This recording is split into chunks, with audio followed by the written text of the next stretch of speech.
করোনার সেই কঠিন দিনগুলোর পর আবারও শুরু হতে চলেছে অনলাইন ক্লাস। তবে এবার মহামারী নয়, বরং তীব্র জ্বালানি সংকট মোকাবিলায় সশরীরে ক্লাসের পাশাপাশি ডিজিটাল মাধ্যমে পাঠদানের চিন্তাভাবনা করছে শিক্ষা মন্ত্রণালয়।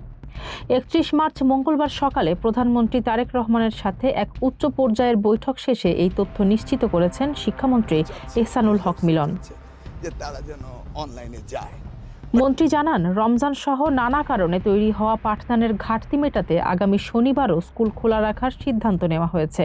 তবে সপ্তাহে ৬ দিন সশরীরে ক্লাস চালু রাখতে গিয়ে কেবল জ্বালানি সংকট নয়, তীব্র যানজট এবং বর্তমানে হামের প্রাদুর্ভাবও বড় চ্যালেঞ্জ হয়ে দাঁড়িয়েছে। উদ্ভূত পরিস্থিতিতে শিক্ষক ও শিক্ষার্থীদের বড় একটি অংশ অনলাইনে ক্লাসের পক্ষে মত দিয়েছেন।